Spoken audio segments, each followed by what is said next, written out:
할렐루야. 오늘 주 앞에 나온 여러분들 위해 하나님의 귀한 복이 함께 하시기를 주의 이름으로 축원합니다. 아멘. 아멘. 우리가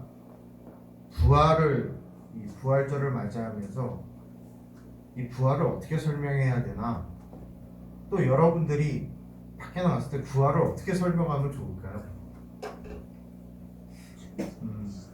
이 부활이라는 것은요, 뭔가 좀 설명하고 뭔가 이해가 가도록 하기보다는 내가 느껴져야 돼요. 그러니까 부활의 개념이 내가 믿지 아니하면 그것이 이해도 안 될 뿐더러 설명도 안 되어져요. 그러니까 부활이라는 의미, 예수 그리스도의 이 부활이라는 건 내가 몸으로 체험할 수 있어요. 체험하라고 그랬더니 진짜 관뚜껑 들어갔다가 내가 일어나나 못 일어나나 시험해봐야지 이러시면 안 돼요. 이 체험, 느낌이라는 거, 이 느낀다는 거는 정말 예수 그리스도의 그 부활로 인하여 나에게 기쁨이 찾아올 수 있느냐라는 거예요. 아니, 이 부활이 나에게 기쁨을 주었느냐. 부활이라는 말은 진짜 교회 생활하면서 엄청나게 많이 듣고 이리 듣고 저리 듣고 하는데 나에게 기쁨이 없다면 그럼 부활의 의미가 없나? 부활의 의미가 없어요. 요새들 얘기를 하면 좀 그렇고, 여러분들 그 옛날에 한번 조금 어렸을 때 한번 생각해 보세요. 농촌에 가면 농악판이 벌려지잖아요. 추수 때가 됐던 뭐가 됐든 마을에 잔치가 있다 그러면 농악판이 신명나게 막 벌어지잖아요. 그러면 그 신명나게 벌어지는 이 농악판에서 내가 어깨춤을 출 수 있는 거는 왜 그래요? 왜 어깨춤을 추세요? 이것도 좀 감이 안 와요. 그러면 요새는 안 그러지만 예전에 여러분들이 젊었을 때 관광버스를 타고 어디 놀러 가시다가 관광버스에서 막 음악을 틀어주면 거기서 막 이러고 춤추시는 분들 가끔 보시죠? 본인들이 또 그러셨을 수도 있어요. 왜 그러셨어요? 신나게 느껴지니까. 거기서 내가 춤을 추니까 느껴지니까. 거기서 왜 춤을 춰야 되며 왜 흔들어 제껴야 되는지 누가 설명해 주시나요? 안 해주죠. 그 음악과 그 불빛에 그냥 심취해서 나도 모르게 일어나서 춤들을 추잖아요. 이처럼 이 부활의 의미 가운데 이 부활이라는 것이 우리에게 와 닿고 이것이 기쁨이 되어지고 이 부활을 통하여 우리가 뛰쳐나가 찬양하고 기쁨을 증거하고 전달하는 그런 메신저들이 되어져야 합니다.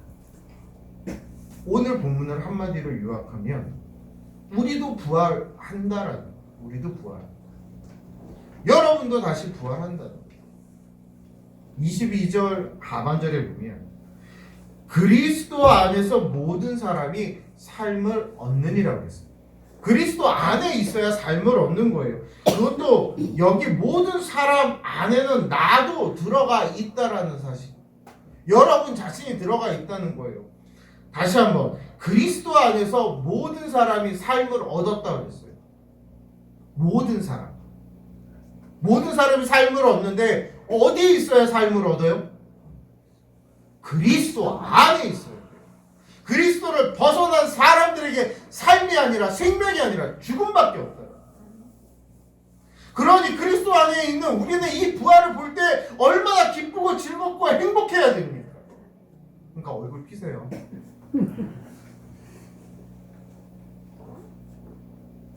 이 그리스도의 부활이 우리들에게 정말 값진 거예요. 여러분, 그리스도의 부활이 아무리 놀랍고 위대한 사건이라도 내가 그게 안 믿겨지고 나하고 아무 상관이 없다고 생각하면 아무 상관 없잖아요. 뭐 그냥 에이 그런가 보다 뭐 그런 거잖아요. 날 흥분시키거나 날 기쁘게 하지 않잖아요. 그렇죠? 로또 당첨이 내가 돼야 기쁘지 내 옆에 있는 친구가 된다고 기쁘겠어요? 그럼 오히려 배 아프겠지. 내게 돼야 되는 거예요. 여러분 로또가 내 친구가 된 게 배 아파하지 마시고 부활의 기쁨을 나는 못 느끼고 내 옆에 있는 사람만 느끼는 걸 그걸 부러워하시고 그걸 시기하셔야 돼요. 그런 건 시기해도 돼요. 하나님 나에게도 이 부활의 기쁨을 주세요. 그 기쁨을 누려보세요.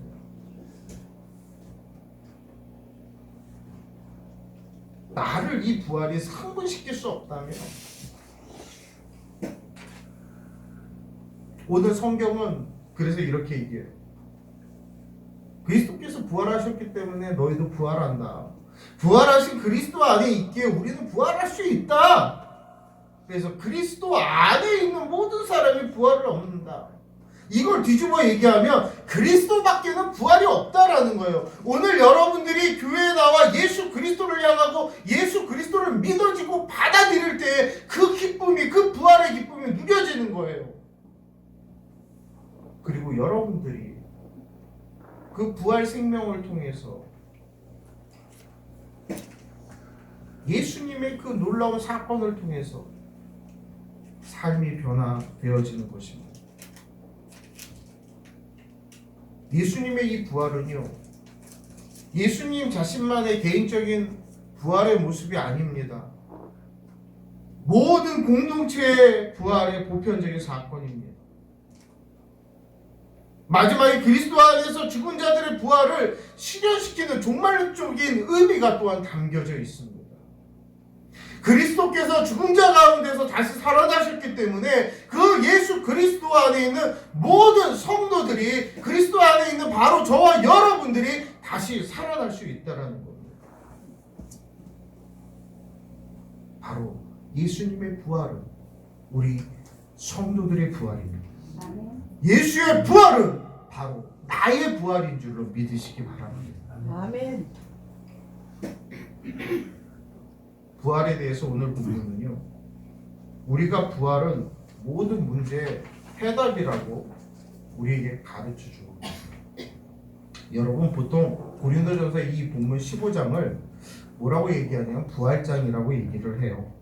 왜냐하면 고린도전서는 이 고린도 교회의 첫 번째로 보내는 그 편지인데 이 고린도 교회가 문제가 참 많은 그런 교회였어요. 그래서 그 안에 분쟁도 있었고 뭐 타락함도 있었고 신학적인 논쟁도 있었고 여러 가지로 굉장히 복잡한 그런 구조였습니다. 그리고 빈부의 격차도 심했고 그러다 보니까 교회 안에 여러 가지 문제들이 많이 생겼어요.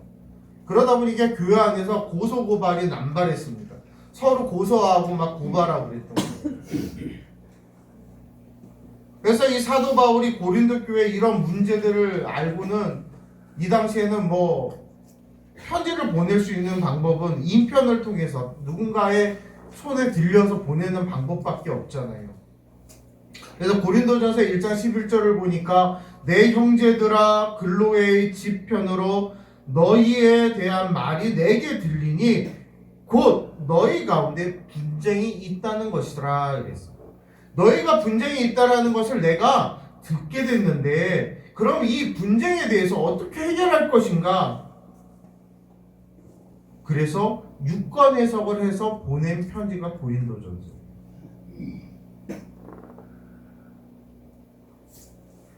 이 사도 바울이 이 문제에 관해서 일일이 하나하나 대답해 나가다가 끝에 가서 이 부활의 이야기를 하는 겁니다. 15장을 부활장이라고 하는 이유, 바로 이 부활장이 또 인생의 해답이라고 하는 이유, 모든 문제에 대한 해답을 이야기하고 결론에 가서 그러니까 최종 결론은 부활이야 라고 얘기하고 있는 거예요. 부활신앙을 가져야 우리 안에 분쟁이 없고 우리 안에 질투와 시기와 여러 가지 문제들이 사라질 수 있다라고 사도 바울이 이야기하고 있는 겁니다. 여러분, 알렉산더 대왕을 아시죠? 이 알렉산더 대왕이 어느 성을 점령했는데 그 성에서 상자가 하나 발견됐어요. 그리고 이게 밧줄로 꽉 묶여져 있었어요. 이 밧줄로 꽉 묶여져 있었는데 전설에 의하면 그 밧줄을 푸는 사람은 세계를 지배한다라고 했어요.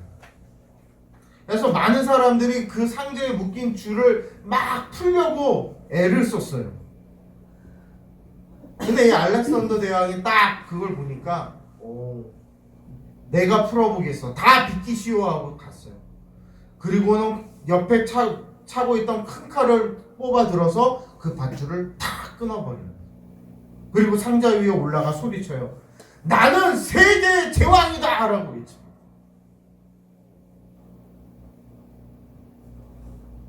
알렉산더 대왕이 생각할 때 풀거나 끊거나 이건 동일하다라고 생각을 했던 거예요.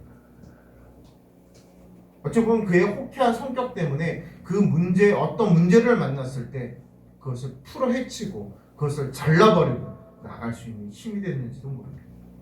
이처럼 우리에게 어떤 문제나 우리에게 어려움이 있을 때 단칼에 자를 수 있는 그 힘을 가질 수 있는 것, 그거는 부활의 개념이 우리 안에 있어야 가능하다. 세상 살아가면서 얼마나 많은 복잡한 문제들이 여러분 있으십니까? 자식도 내 뜻대로 안 되고 내 마음대로 안 되고, 졸지 말라고 그래도 끝까지 졸고 있고. 난 누구라고 얘기 안 했어요.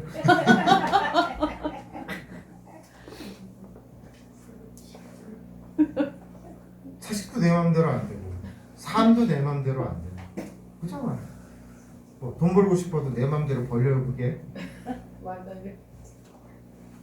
어떤 사람 뭐 몇십억씩 번다는데 몇십억씩 뭐 집값이 뛰어갖고 올랐다는데 뭔데 나는. 그런데 여러분 이 문제를 좀 끊고 가자고요.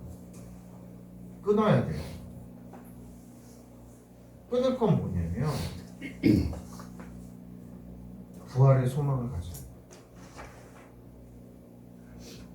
아니, 제 말을 믿어보시라니까. 여러분 이 땅에 영원히 살 것 같으면 몇십억 버는 게 중요해요.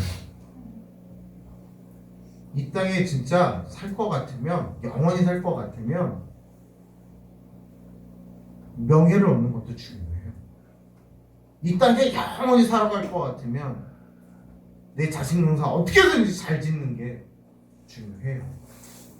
영원히 살 것 같으면. 영원히 사세요? 못 사는 게 있어. 우리는 다 죽어요. 흙으로 돌아가요. 그런데 이 땅은 아니지만 우리의 영원한 본향 저 천국에서 우리가 영원히 살 줄로 믿으시기 바랍니다.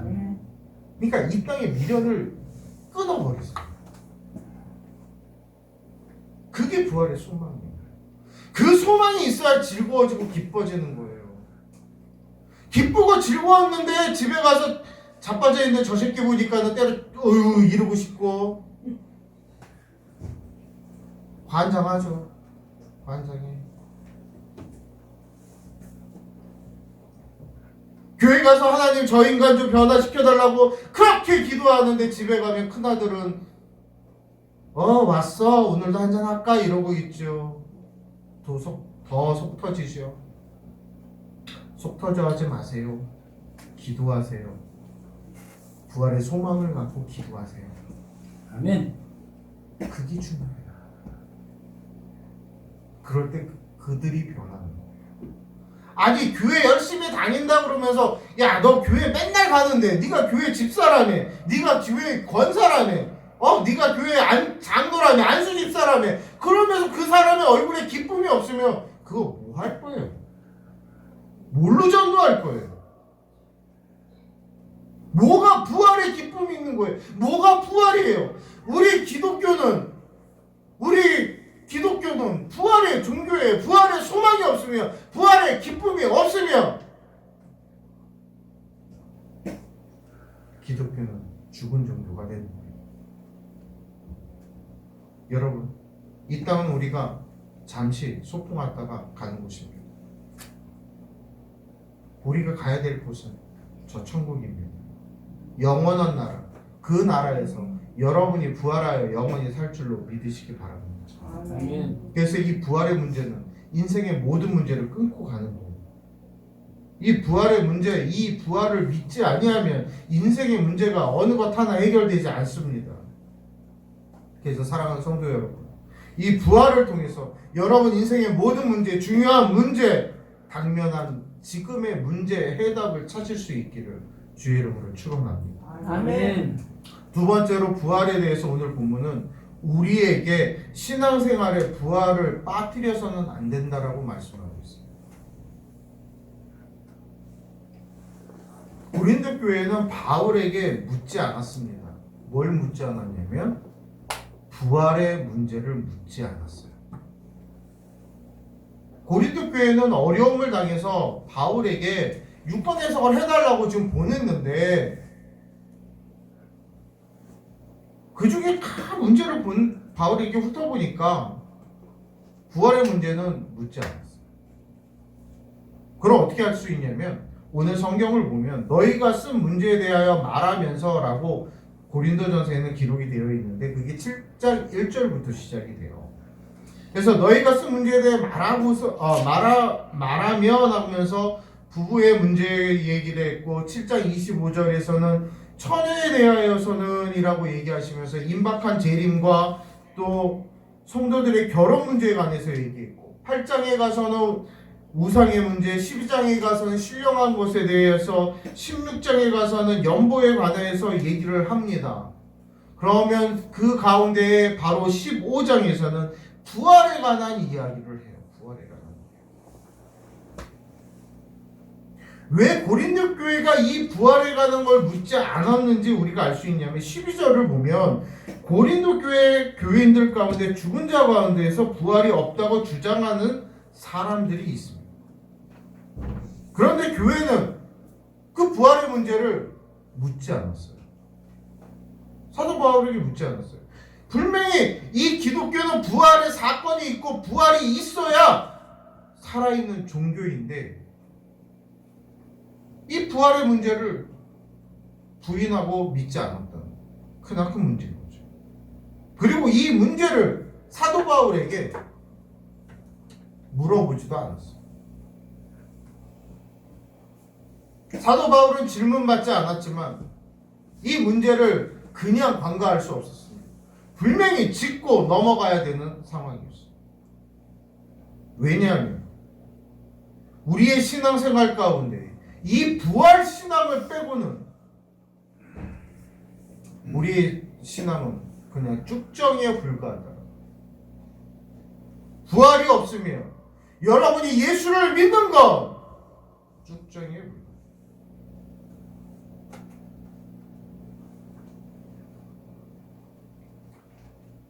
여러분 생각해 보세요. 부활이 없다면 내가 지금 신앙생활하고 내가 주일날 교회 나와서 이렇게 나의 시간을 투자하는 게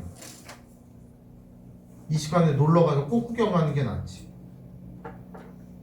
처박혀서 이러고 있는 게 좋겠습니까? 아니 저도 그랬다니까요. 날 좀 놀러가고 싶지요. 파란 하늘만 보면 항상 떠나고 싶어요. 저는 모든 사람의 심정이 그러지 않을까요? 근데 우리가 주일에 이 귀한 시간에 왜 여기 있습니까? 왜 여기? 그것은 나를 구원하신 예수 그리스도, 나를 사랑하신 그 하나님을, 나에게 부활의 산 소망을 주시고 영원히 살 수 있는 영원한 생명을 주신 그 아버지 하나님을 우리가 찬양하고 경배하고 예배하기 위해 우리가 이 자리에 있는 것입니다. 그 믿음과 그 마음이 없으면 우리의 신앙생활을 너무 쭉정이 같이 되어버리고 만다는 거예요. 그래서 우리의 신앙생활 가운데 정말 중요한 것은 바로 십자가의 부활입니다. 사도 바울은 고린도 교회에 이 편지를 보내면서 첫 부분에서 무엇을 얘기하냐면 십자가를 높이 들며 얘기해요. 고린도전서 1장 17절로 18절 말씀을 보면 제가 봉독해 드리겠습니다. 그리스도께서 나를 보내심은 세례를 베풀게 하려 하심이 아니요 오직 복음을 전하게 하려 하심이되 말의 지혜로 하지 아니함은 그리스도의 십자가가 헛되지 않게 하려 함이라. 십자가의 도가 멸망하는 자들에게는 미련한 것이요 구원을 받는 우리에게는 하나님의 능력이라고 했어요.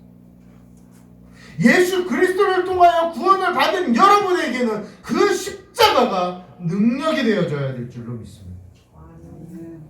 그리고 1장 22절로 24절에 유대인들은 표적을 구하고 헬라인들은 지혜를 찾으나 우리는 십자가에 못 박힌 그리스도를 전하니 유대인에게는 거리끼는 것이요 이방인에게는 미련한 것이요 오직 부르심을 받은 자들에게는 유대인이나 헬라인이나 그리스도는 하나님의 능력이요 하나님의 지혜니라. 세상 사람들은 다시 말하자면 세상 사람들은 어떠한 표적과 어떠한 지혜와 학식을 요구합니다. 그걸 찾아갑니다. 그러나 오직 부르심을 받은 우리에게는 예수 그리스도가 하나님의 능력이고 하나님의 지혜라는 것. 그 예수 그리스도가 우리에게 다가오셨고 우리에게 말씀으로 주어주셨고 그 말씀을 통하여 이 세상의 지혜를 배울 수 있고 그 말씀을 통하여 이 세상의 문제의 해답을 우리가 찾아갈 수 있는 것입니다.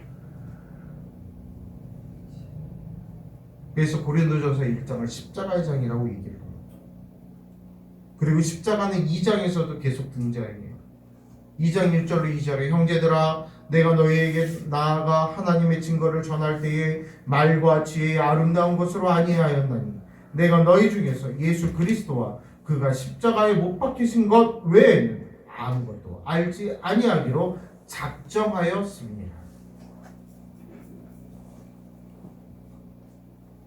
예수 그리스도가 그 십자가에 못 박힌 것 외에는 아무것도 알지 않기로 작정했다.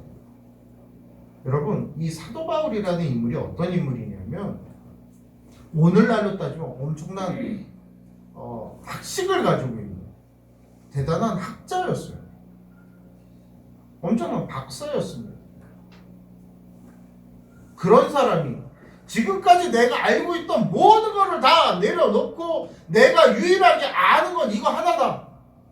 나를 위해 예수가 십자가를 못 박히셨고 그가 부활하여 첫 열매가 되셨다라는 것.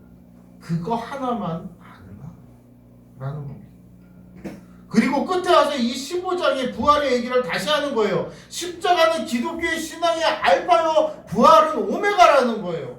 바로 예수 그리스도의 십자가의 사건을 통하여서 부활의 역사가 일어났기 때문에 그 십자가의 사건과 부활이 없고는 그리스도를 이 기독교를 이야기할 수 없다.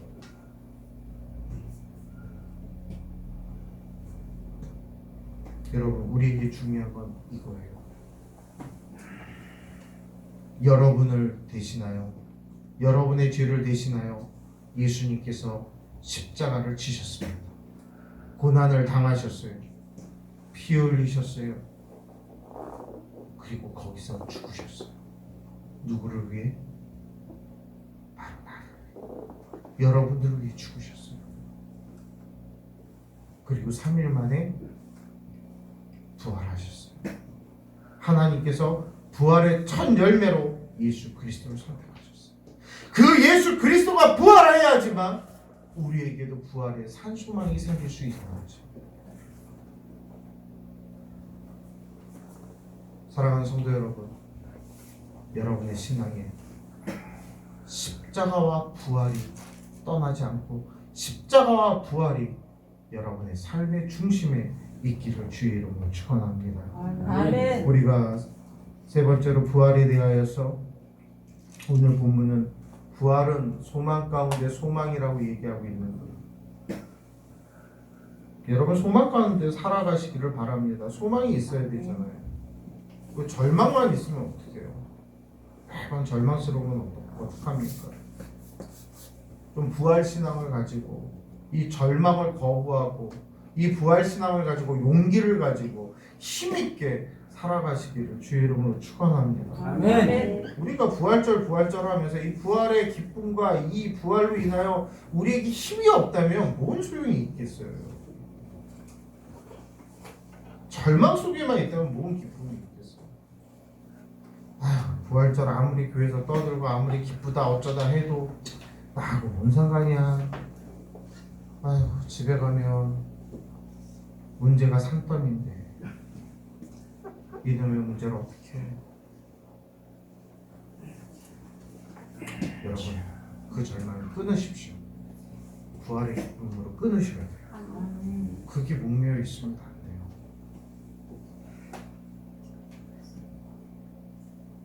그리고 우리 기쁨으로 시작합시다. 아멘. 몇 년간 코로나로 인해서 다 힘들었어요. 세계적으로 다 힘들어요. 나만 힘든 거 아니고 다 힘들다고요. 교회들이 다 힘들어요. 큰 교회가 됐던 작은 교회가 됐던 많이 바뀌었어요. 변화됐어요. 하지만 한국 교회는 거기에 많이 적응하며 나아갑니다. 어떻게 해서든지 모이고 어떻게 해서든지 예배 드리려고 애쓰고 수고합니다. 어떻게 해서든지 모으려고 해요. 그래서 많은 교회들이 유튜브를 통해서 설교 방송도 예배 방송도 내보내고 갖가지 방법을 동원해서 우리 성도들이 신앙생활하는데 불편하지 아니하도록 하나님 말씀 앞에 더 가까이 나올 수 있도록 그 십자가를 잃어버리지 않도록 그 부활의 산소망을 잃어버리지 않도록 애쓰고 있는 거예요. 우리도 교회 카페에 계속 설교가 올라가잖아요. 매주마다. 좀 더 시간이 지나면 우리 성도들이 주변에 있는 성도들보다는 저 멀리 사시는 성도들이 많아서 수요 예배라든지 금요 기도의 영상도 지금 올릴까 생각하고 있습니다. 계획을 좀 잡아가고 있습니다. 그렇게 해서 계속적으로 우리가 좀 말씀에 가까워져야 돼요. 여러분 유튜브 들어가서 괜히 쓸데없는 거 보지 마시고 교회 카페에 들어오신다든지 해서 주의 말씀을 좀 가까이 가셔야 돼요. 그 말씀이 없으면 그 말씀을 잊어버리면 내가 기쁨이 사라지는 거예요.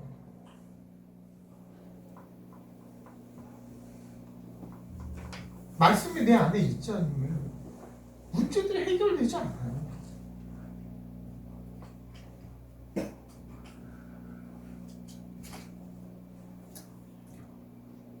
여러분 우리 기독교 안에 이 부활절이 왜 또 중요하냐면 이 부활의 기쁨이 내 안에 차곡차곡 채워가야 기쁨이 분수가 터져 올라오듯이 터져나와요. 여러분 분수 보면 물이 없으면 물이 나오나요? 분수대에서? 절대 안 나옵니다. 물이 가득가득 채워졌을 때 그 물이 순환하면서 나와요. 우리 안에 부활의 기쁨이 없으면 정말 부활 중에 부활의 그 기쁨이 없으면 내 인생이 마냥 괴로워요. 신앙생활도 마냥 괴로워요. 여러분 이 마음을 가지세요. 나도 뭐 할 수 있다? 나도 뭐 할 수 있다? 부활할 수 있다. 나도 주님이 다시 사신 것처럼 나도 다시 살아난다. 이 땅이 아니라 이 땅 오래 살아봐야 몇 년이나 살아요. 100년 넘게 살기 힘들잖아요. 그죠? 이 땅에는 한계가 있어요. 그러나 우리가 부활하면 하나님의 저 나라에서, 영원한 나라에서 어떻게 돼요? 영원히 살아가게 되는 것입니다.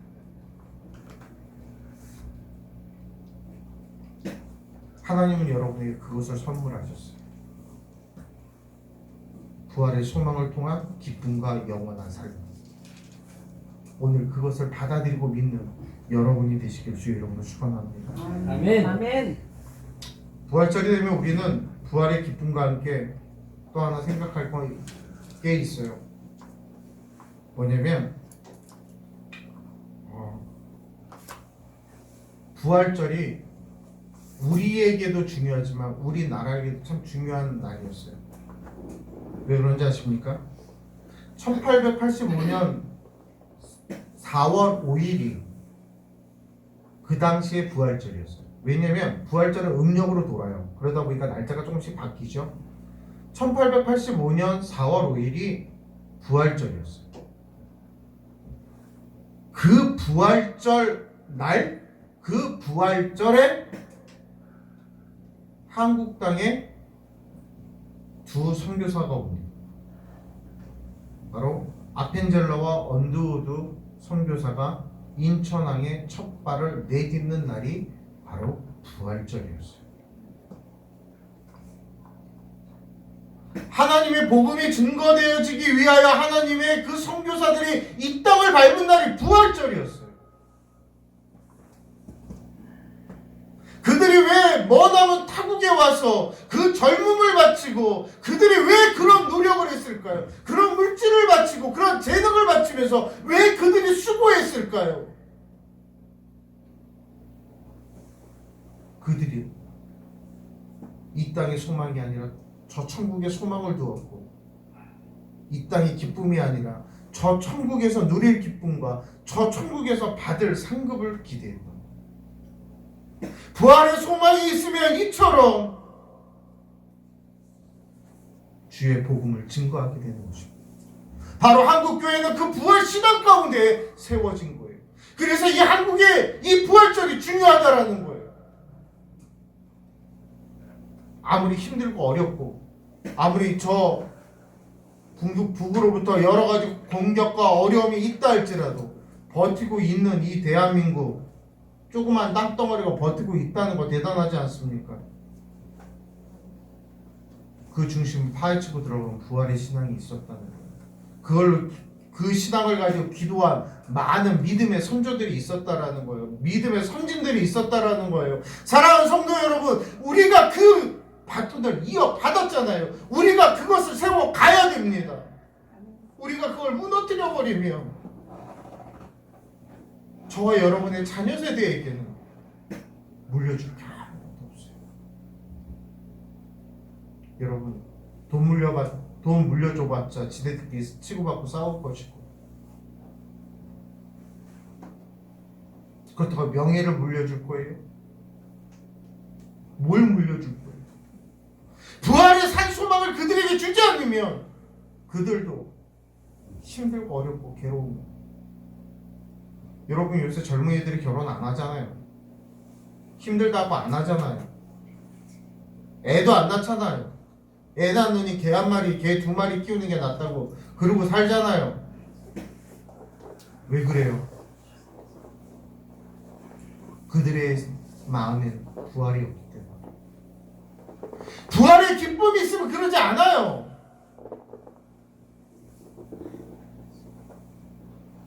사랑하는 성도 여러분, 부활하신 예수님을 나의 주인으로 삼고 이 땅에서 밝게 살아가시기 바랍니다. 아멘. 그 부활이 여러분의 인생의 모든 문제의 해결책이 될 것이고, 그 부활의 신앙이, 그 부활의 소망이 여러분들을 다시 한번 일으켜 세울 것이며 여러분의 삶을 변화시키실 것입니다. 아멘. 이 부활의 소망을 가지고 기쁨으로 살아가는 귀한 여러분들이 되시기를 우리 주 예수 그리스도의 이름으로 간절히 축원합니다. 아멘. 예수